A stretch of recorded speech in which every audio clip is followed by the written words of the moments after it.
Le monde humanitaire. Racontez les vies, les combats et les rêves de celles et ceux qui ont changé le monde humanitaire, quand les voix d'hier éclairent les combats d'aujourd'hui.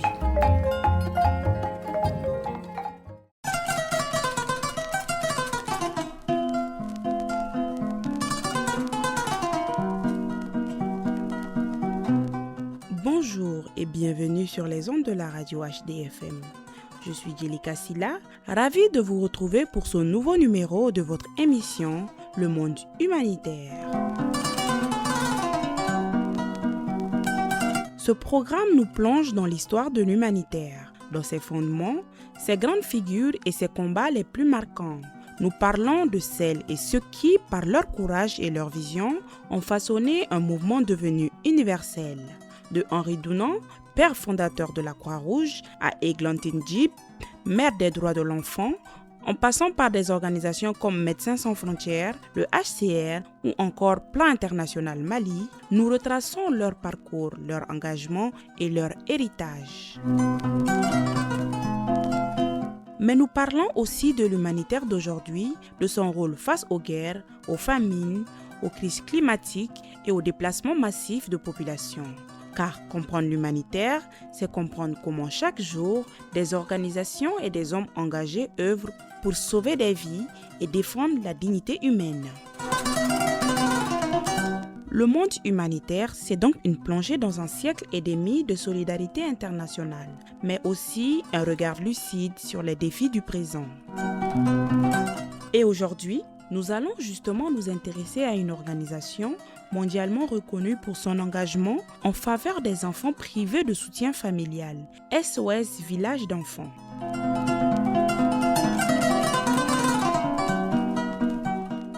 Une organisation née dans l'Europe d'après-guerre, devenue aujourd'hui une fédération mondiale présente dans plus de 137 pays et territoires, avec une conviction forte: aucun enfant ne devrait grandir seul. Ensemble, nous allons découvrir comment cette organisation est née, comprendre sa mission dans le monde, parcourir ses principaux domaines d'intervention, analyser ses projets au Mali, ses défis, ses réussites, mais aussi les enjeux actuels qui entourent la protection de l'enfance dans les contextes humanitaires modernes. Alors, pour bien comprendre ce qu'est SOS Village d'enfants aujourd'hui, il faut d'abord revenir à son origine. L'histoire de SOS Village d'enfants débute dans une Europe profondément traumatisée par la Seconde Guerre mondiale. Des millions de familles ont été détruites. Des milliers d'enfants se retrouvent seuls, orphelins, déplacés ou abandonnés à travers le continent. Dans plusieurs pays européens, les institutions d'accueil sont saturées et de nombreux enfants grandissent dans des conditions extrêmement précaires. C'est dans ce contexte qu'un jeune étudiant autrichien nommé Hermann Gmeiner décide d'agir. Son idée est simple, mais profondément révolutionnaire pour l'époque. Offrir à chaque enfant privé de soutien familial, non pas uniquement un toit, une assistance maternelle, mais une véritable vie familiale. Pour Hermann Gmeiner, un enfant a besoin de 4 éléments essentiels: une mère, une famille, une maison et un village.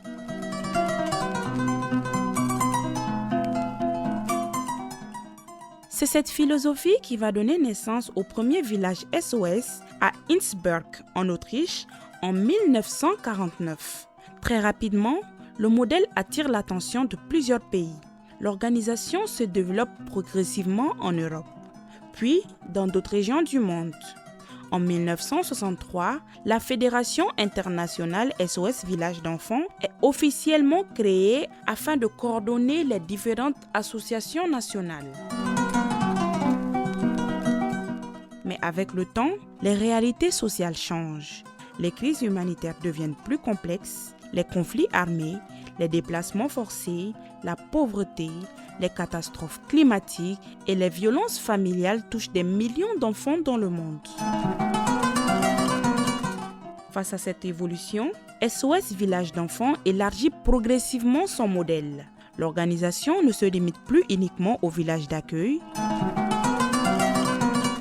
Elle développe désormais une approche beaucoup plus globale, reposant sur 3 piliers. Prévenir la séparation des familles, offrir une prise en charge alternative de qualité et défendre les droits des enfants à travers le plaidoyer et les politiques publiques. Aujourd'hui, SOS Village d'enfants affirme avoir accompagné près de 4 millions d'enfants et de jeunes au cours de son histoire.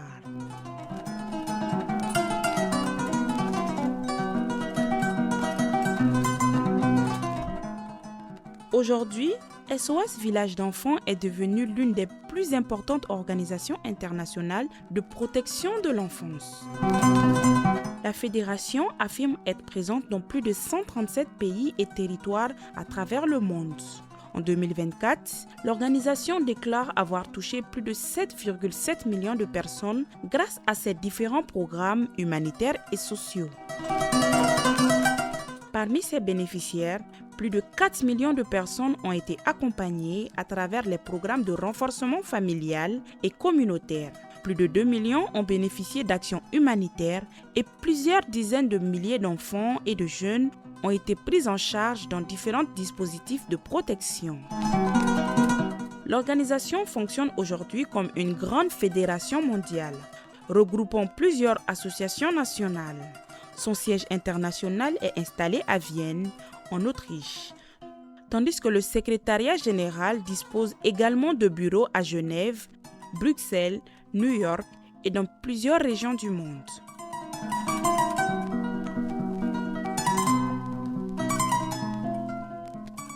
Pour l'Afrique de l'Ouest et du Centre, la coordination régionale est notamment basée à Dakar, au Sénégal.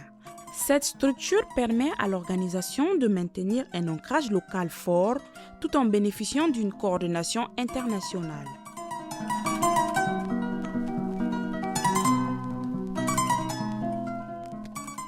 Aujourd'hui, la mission de SOS Village d'enfants va bien au-delà de l'accueil des enfants dans des villages.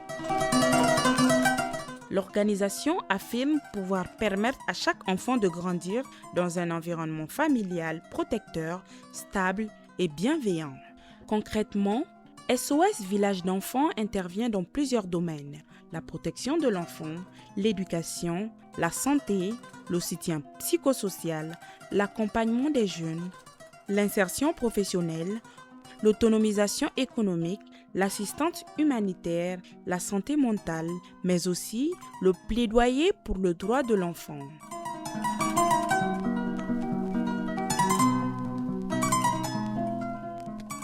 L'idée centrale est simple.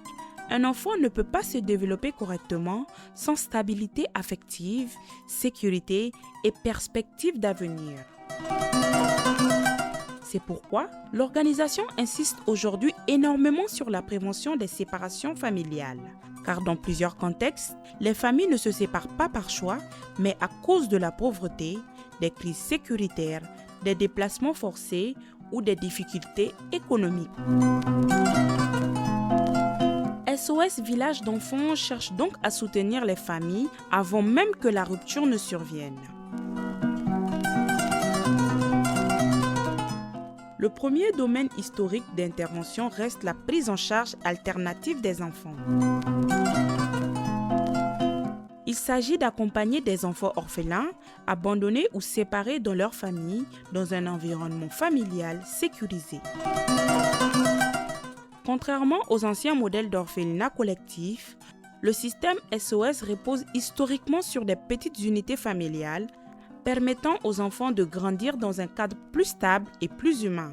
Cette approche est aujourd'hui alignée avec les lignes directives des Nations Unies relatives à la protection de remplacement pour les enfants. Mais aujourd'hui, SOS Village d'enfants travaille aussi énormément sur le renforcement familial. L'organisation accompagne des familles vulnérables à travers des aides économiques, sociales, éducatives et psychosociales. L'objectif est d'éviter que des enfants soient séparés de leurs parents pour des raisons liées uniquement à la pauvreté ou à la fragilité sociale. Cette approche est devenue centrale dans la stratégie 2030 de l'organisation.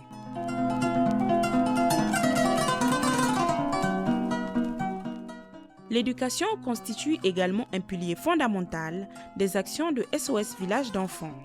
L'organisation soutient la scolarisation des enfants, développe des écoles, accompagne les jeunes dans leurs études et soutient parfois l'accès à la formation professionnelle ou à l'enseignement supérieur.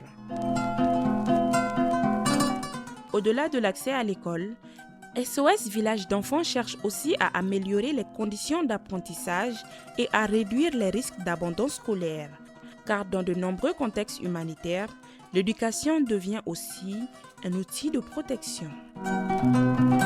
Ces dernières années, SOS Village d'enfants met également un accent de plus en plus important sur la santé mentale et le soutien psychosocial. Les conflits, les déplacements de population, les violences ou encore les catastrophes naturelles peuvent avoir des conséquences extrêmement lourdes sur les enfants. L'organisation développe donc des mécanismes d'accompagnement psychologique.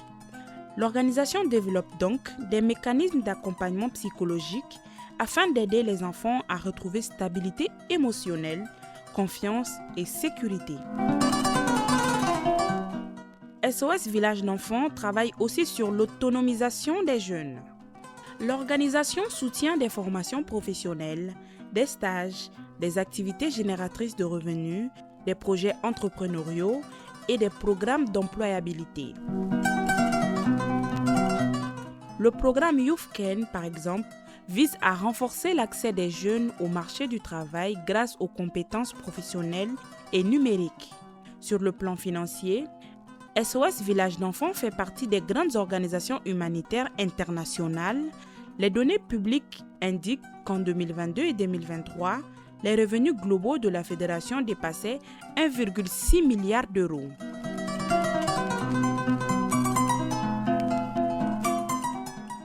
Ces ressources proviennent principalement des dons individuels, des subventions publiques, des partenariats institutionnels et des collaborations avec des entreprises privées.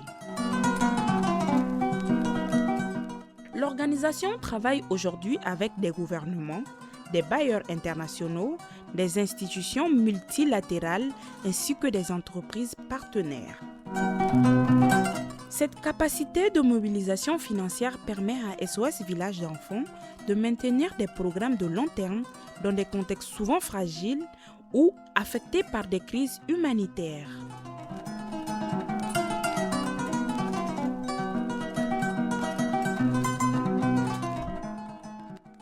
Au Mali, SOS Village d'enfants est présent depuis la fin des années 1980. L'organisation dispose aujourd'hui d'une direction nationale basée à Bamako, ainsi que de plusieurs villages et programmes à Sanankorba, à Sokoura, Kita et Kouloum. Dans un contexte marqué par les défis sécuritaires, les déplacements de population, la pauvreté et des difficultés d'accès aux services sociaux de base, SOS Village d'enfants joue un rôle important dans la protection de l'enfance. L'organisation accompagne des enfants privés de soutien familial, mais intervient également auprès des familles et des communautés afin de renforcer leur capacité à protéger et éduquer les enfants. Les données publiques montrent notamment plus de 480 enfants grandissant dans des villages SOS, plus de 480 enfants grandissant dans les villages SOS, plus de 210 jeunes accompagnés vers l'autonomie et plusieurs milliers d'enfants bénéficiant des programmes éducatifs.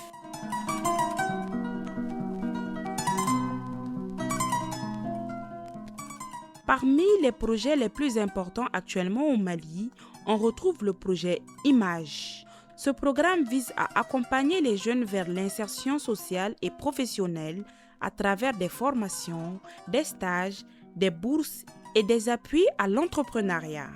Le projet cible principalement des jeunes vulnérables âgés de 14 à 26 ans dans plusieurs zones du Mali, notamment Bamako, Sanankorba, Kita et Mopti.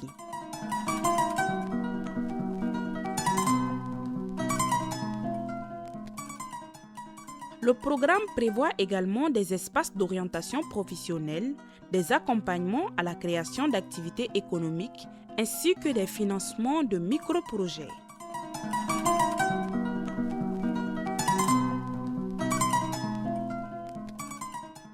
Autre initiative importante, le projet Muiwa.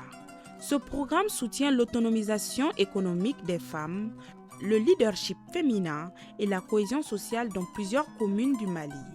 Le projet accompagne notamment des femmes entrepreneurs et des jeunes filles à travers des équipements professionnels, des appuis économiques et des formations. Le programme est soutenu par l'Union européenne et intervient dans plusieurs zones du Mali. SOS Village d'enfants développe également le programme GoTech en partenariat avec le groupe DHL. Ce programme vise à renforcer l'employabilité des jeunes grâce aux compétences numériques, à l'entrepreneuriat, au mentorat professionnel et à l'accompagnement vers l'emploi.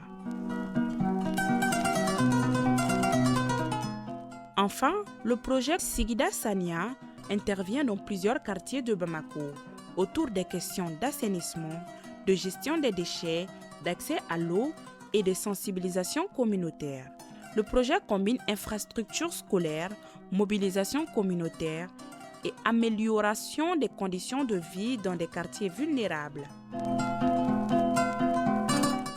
Plusieurs écoles ont notamment bénéficié de forages scolaires, d'actions liées à l'hygiène et à l'assainissement.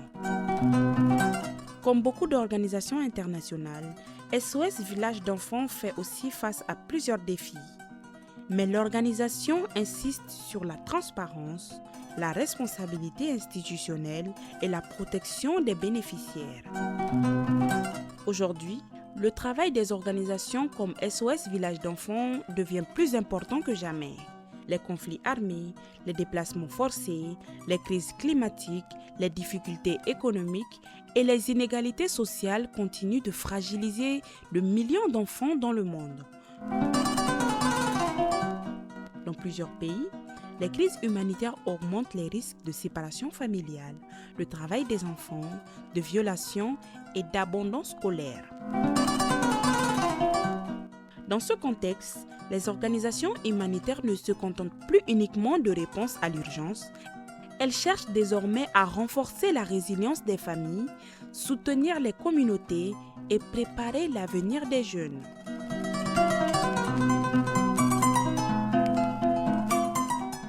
En conclusion, que retenir de ce voyage au cœur de SOS Village d'enfants ? D'abord, qu'il s'agit d'une organisation née après la Seconde Guerre mondiale pour répondre à la détresse des enfants privés de famille. Ensuite, qu'au fil des décennies, elle est devenue un acteur majeur de la protection de l'enfance dans le monde. Aujourd'hui, présente dans plus de 137 pays et territoires, l'organisation affirme avoir touché plus de 7,7 millions de personnes à travers ses programmes sociaux, éducatifs et humanitaires.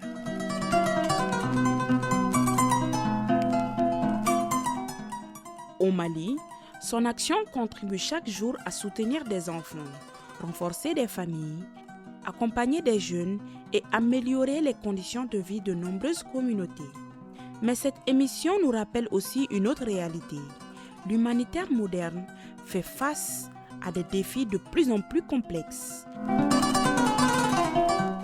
Les organisations doivent aujourd'hui être capables non seulement d'aider, mais aussi de rendre compte, de protéger, d'être transparentes et de renforcer la confiance des populations.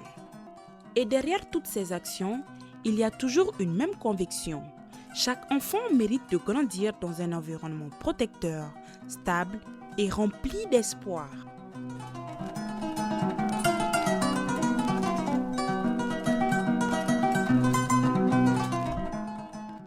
Chères auditrices et chers auditeurs, le monde humanitaire nous rappelle toujours une chose essentielle. Derrière chaque action, il y a des vies humaines, des rêves et des futurs à protéger. Merci de votre fidèle écoute. On se retrouve très bientôt pour un nouveau numéro de votre émission Le Monde Humanitaire. D'ici là, prenez soin de vous et des vôtres. C'était Jelika Silla pour le monde humanitaire et la mise en onde est assurée par José Terra. À la semaine prochaine. Au revoir.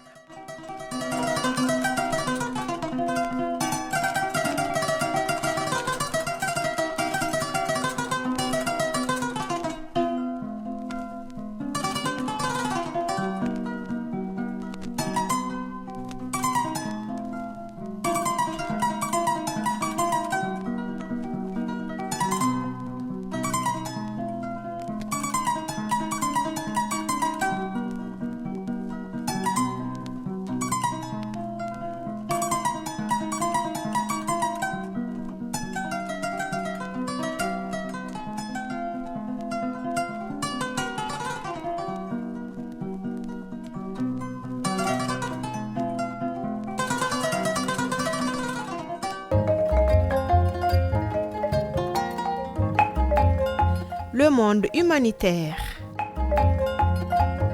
Racontez les vies, les combats et les rêves de celles et ceux qui ont changé le monde humanitaire, quand les voix d'hier éclairent les combats d'aujourd'hui.